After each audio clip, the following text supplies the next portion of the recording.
The towel slipped out of my hands, hit the tile with a wet slap, and I didn't even flinch. Her laugh, dry, hollow, bouncing off the laundry room walls, hung in the air like mildew. "You're lucky I even let you touch me." That's what she said. Like decades of paying off her messes, fixing her disasters, and keeping this whole ship afloat was just some sad hobby of mine. She turned away, humming, tossing her blouse into the dryer like she hadn't just tried to gut me with words. I didn't yell, didn't throw anything. I folded the last t-shirt, an old one from a state fair we'd gone to before her Pilates instructor phase, before the bleached veneers, before she stopped asking about my day. I folded it slower than usual, like precision might make the moment mean something, then walked out. Her phone buzzed in the hallway. A giggle. That lighter, younger voice she'd started using whenever she texted him. I used to like that sound. Now it was just a smoke alarm before the fire. I passed the mirror. Sure, I had a few more lines around the eyes, maybe a little slower than I was at 40. But I still built machines that could shave titanium to a hair's width. I wasn't some slob begging for scraps of affection. In this house, though, I'd been cast as the placeholder. And placeholders don't argue. We plan. Downstairs, I opened the office drawer that hadn't been touched since the day I printed her client meeting calendar from iCloud and noticed one too many dinners at the Burstone Hotel. Never billed to her work account, of course. Inside was a small oak box I'd carved myself, back when I thought anniversaries meant something. Smooth edges, brass hinges polished last spring. Meant for cufflinks. Now, it would hold something else. Evidence. I flipped open the laptop. The folder was still there, waiting for the day she smirked one time too many. First up, email printouts from her realtor friend Celeste, conveniently lining up with training retreats out of town. Then the texts, thanks to the family iPad she thought was just for Netflix. One message to him read, "He's nice but dull." A placeholder. My life started late. Dull. Placeholder. I smiled to myself, not because it was funny, but because it confirmed exactly what I needed. Precision, not panic. This was the first crack in her perfect little mask, and I was already sliding the crowbar in. I didn't rush. She'd been calling me slow for years. "You move like you're buffering," she once joked at a dinner party. They all laughed. I just smiled, because slowness isn't weakness, it's precision. The printer hummed to life beside me. Email chains slid out one by one. Dates, times, receipts. I stacked them in neat order, like a prosecutor preparing an opening statement. The oak box sat open in the center of the desk, still empty, but not for long. Next came the iPad. She never noticed I'd left the backup sync running after fixing the guest room Wi-Fi months ago. Her messages were a garden of bad decisions. I needed that last night. Let's sneak lunch before I head home. All time-stamped during hours she swore she was in board meetings. The man in question? A contractor we'd hired to fix our deck. I'd given him a beer once. He'd thank me like a son. I saved every screenshot, added location tags when I could, encrypted them all into a folder named June Justice. One flash drive in the desk, one copy in the cloud, one locked in my safety deposit box. Upstairs, her laugh echoed through the floorboards. She was probably scrolling Instagram, telling herself she deserved more excitement. That was fine. Let her think that. Because placeholders don't just sit still, they wait for the perfect moment to stop being placeholders. And mine was coming. It was a Thursday night, the kind of nothing evening where you microwave leftovers and pretend you're both too tired to talk. She was scrolling her phone at the kitchen counter, sipping wine like she'd earned it. I was at the sink, rinsing dishes, watching her reflection in the window. That's when she said it, without looking up, without thinking, like her brain forgot I was in the room. "I'll be at the Burstone again next Tuesday, same suite." Her tone wasn't the talking to me tone. It was softer, warmer. I could barely hear the man's voice on speaker before she caught herself and pressed the phone to her ear. I kept my back to her, rinsing a plate like I hadn't heard a thing. In my peripheral vision, she glanced my way, testing, then turned back to the counter and lowered her voice. Yes, same time." The plate slipped slightly in my hand, just enough to make a clink. She jumped. "You okay over there?" she asked, that fake little laugh covering her nerves. "Fine," I said, just thinking about next week's schedule. She froze for half a second, then changed the subject so hard you could almost smell the burning clutch. I dried my hands slowly, walked past her, and kissed the top of her head. She smiled without meeting my eyes. And that was it. The first time she realized I might not be as oblivious as she'd hoped. But she still didn't know I already had the suite number written down in the oak box. If you want to beat someone at their own game, you don't just learn the rules. You rewrite them so they don't even notice they're playing your version. By Friday morning, I had a working theory about my wife. She wasn't just cheating for the thrill, she was cheating for the story. Vanessa liked to feel like the heroine in her own little romance novel. You could hear it in the way she recounted her girls' trips or client dinners to friends, turning mundane details into scenes dripping with innuendo. I figured, if I could feed that fantasy just enough rope, she'd hang herself with it. So I started with something small, permission. Over breakfast, I casually said, "Hey, I've got a big project at work this month. Might be pulling some late nights." Her eyes flicked up from her phone. Just for a second. That's all it took. "Oh, you mean like really late? Maybe even overnight once or twice." I sipped my coffee, keeping it bored, almost apologetic. "Don't wait up for me." She gave a little shrug, too casual. "That's fine. I'll keep busy." Of course she would. That night, I dug deeper into the birthstone. I called the hotel's front desk, pretending to be confirming a corporate reservation for Ms. Vanessa Halloway. Always use their full name. Sounds official, people don't question it. The clerk didn't even blink before confirming the date, time, and yes, Suite 412, check-in at 3 p.m., check out the next day at noon. I thanked her, hung up, and printed the confirmation from the hotel's own booking portal. Into the oak box it went. The beauty of the plan wasn't just in catching her. It was in letting her think she was still in control until the last possible second. Saturday morning, she floated into the kitchen in leggings and a hoodie, hair up in that "I woke up like this" bun that somehow took 20 minutes to perfect. She poured herself coffee and said, "Oh, by the way, I might be out with Celeste Tuesday night. She's going through some stuff." Celeste, the ever-convenient alibi. I didn't even look up from my eggs. Of course, tell her I hope she's okay. If she heard the satisfaction in my voice, she didn't show it.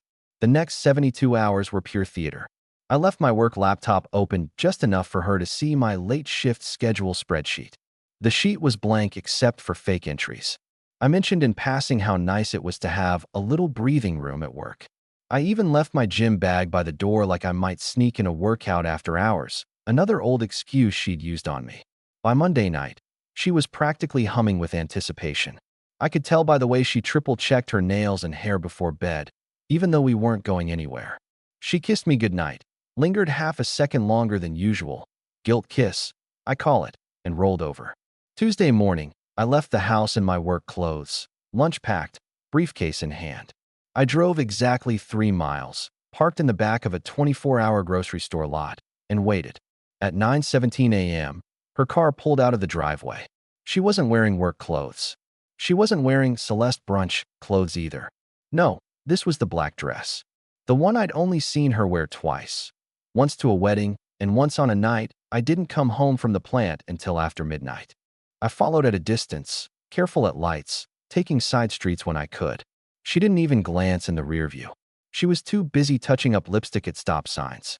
At 2:46 p.m., she pulled into the Burstone's covered entrance.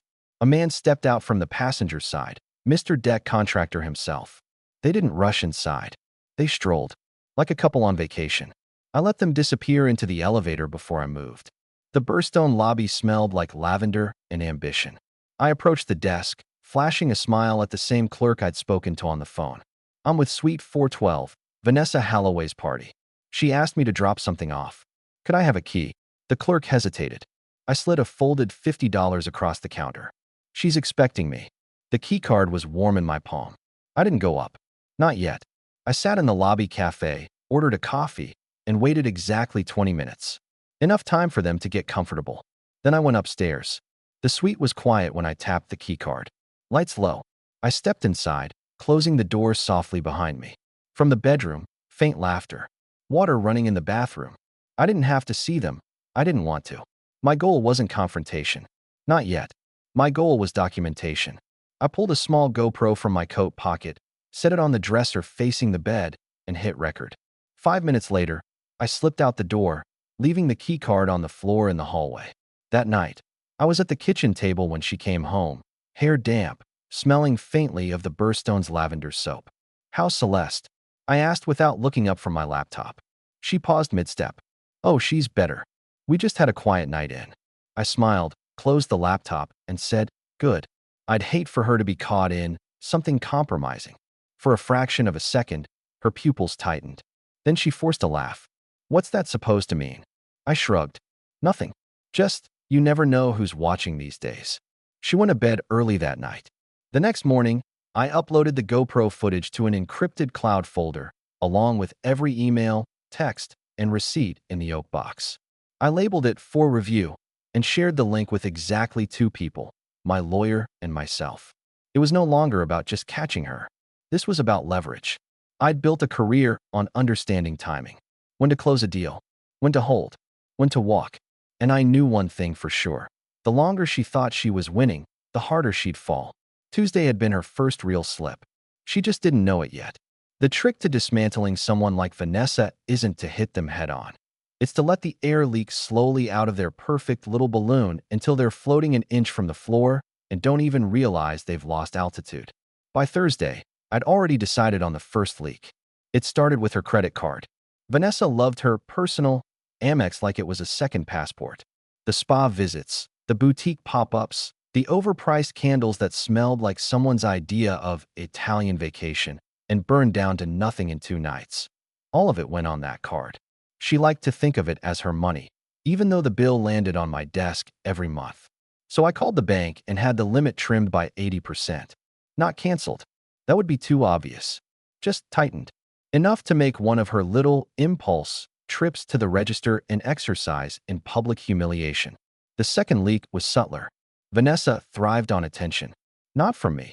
She'd long since decided my praise didn't count, but from the swarm of industry friends who clapped for her Instagram real estate reels like trained seals. I had a few quiet conversations with people in her orbit. I didn't accuse. I didn't even hint at infidelity. I just dropped little seeds. Funny how often she's out of town for training. Must be exhausting. No accusations. No proof. Just enough to make people watch her a little closer. Ask one too many questions.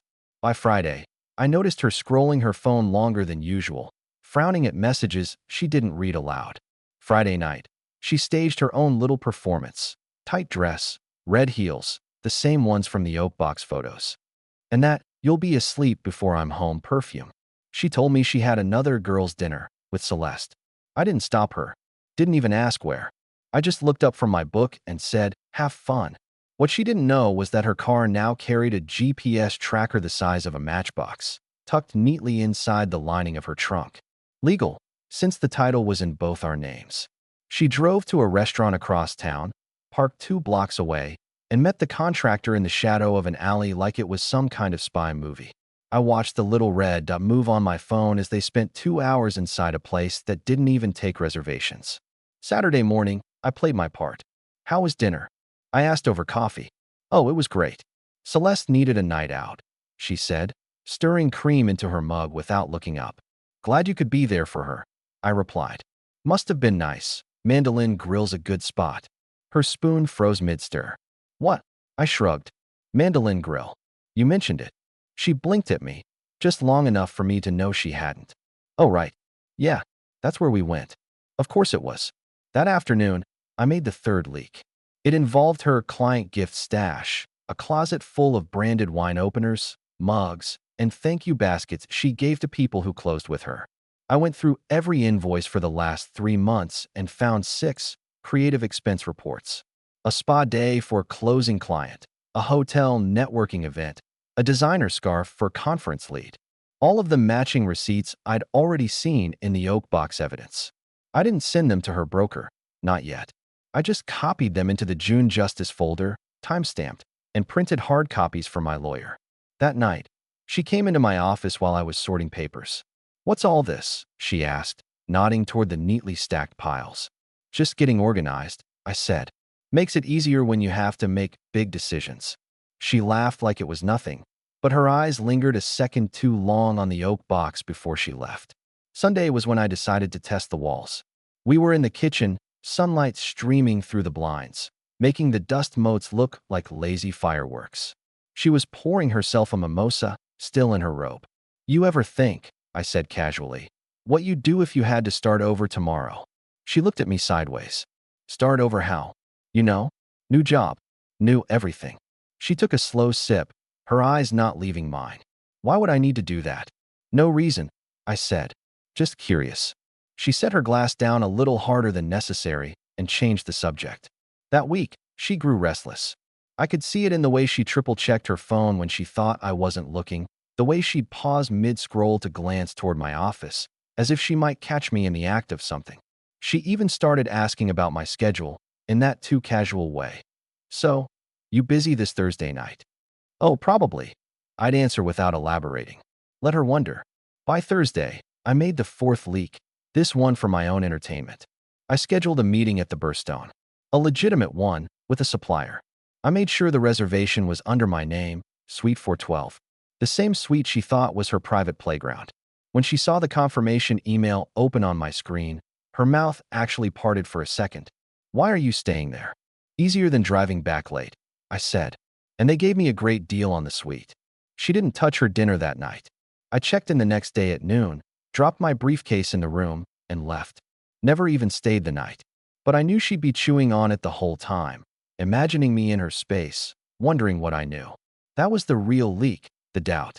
Once it starts, it seeps into everything. When I got home, she was waiting in the living room, arms crossed. Did you enjoy your meeting? She asked. It was productive, I said, hanging up my coat. You'd be amazed what people will tell you when they think you already know everything. Her eyes narrowed, but she said nothing. By the end of the week, the screws had turned just enough. Not enough to make her bolt, just enough to make her uncomfortable in her own little narrative.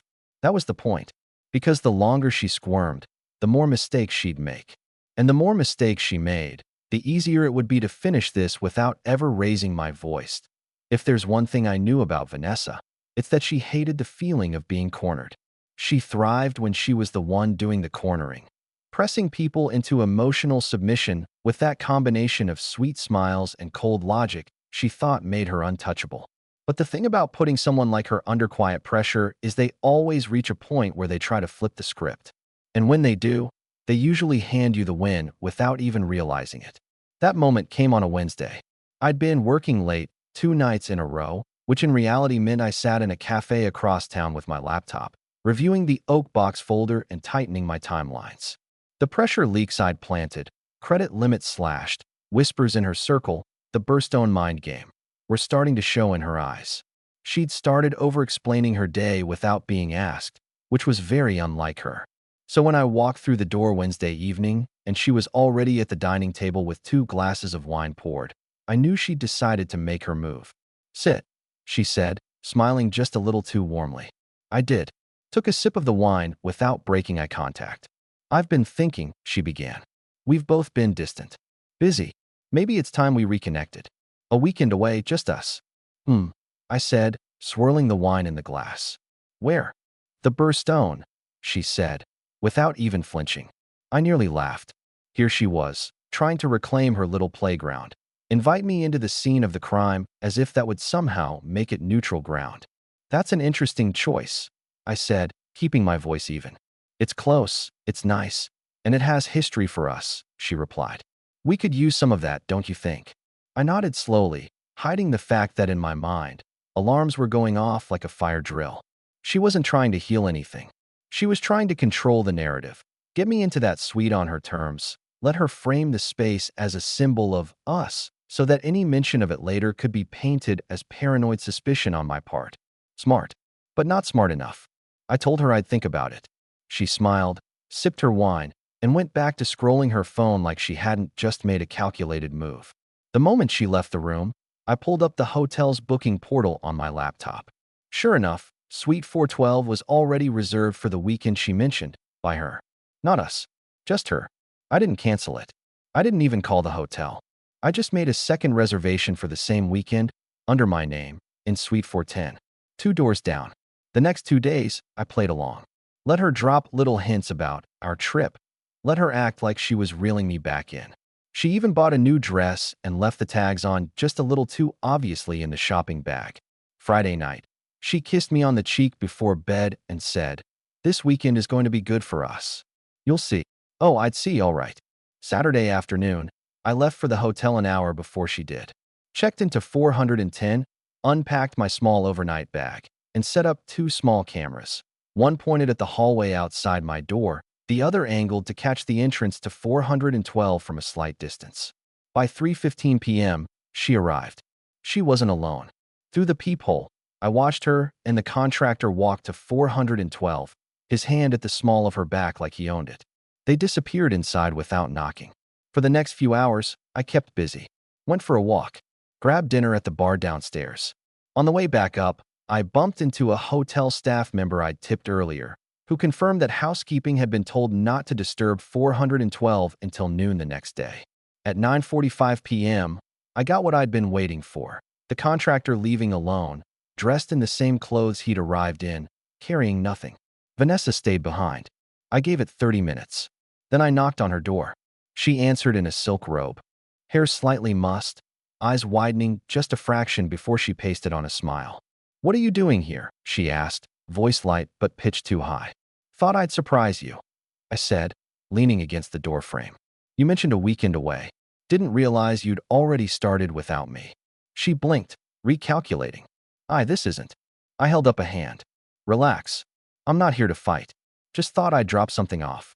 From my pocket, I produced a plain envelope. Inside were printouts, the contractor's business card, his truck's license plate photo, and a screenshot of her latest text exchange with him, complete with location tags placing her here. Her face didn't change much, but her eyes flicked to the papers just long enough to know she recognized them. "I think you left these lying around," I said, handing her the envelope. "Might want to be more careful. Some people might get the wrong idea." I turned and walked away before she could respond. Back in 410, I watched through the hallway camera as she stepped out 5 minutes later, envelope clutched in her hand, looking both ways like a criminal in an alley. She went back inside quickly, door clicking shut. That was the beauty of it. I hadn't accused her of anything. I hadn't even said the words. But I'd made it crystal clear that I could be anywhere she thought she was safe. Sunday morning, I checked out early. Left the cameras rolling for housekeeping to retrieve later. When I got home, the oak box got 3 new additions. The hallway footage of her arriving with him. The footage of him leaving alone. The footage of her reaction to the envelope. None of it was scandalous enough to be explosive on its own. But in the context of everything else in that box, it was just another brick in the wall I was building around her. She came home Sunday evening, acting like nothing had happened. Kissed my cheek. Told me she was tired from a long spa weekend. I smiled, nodded, and offered to make her tea.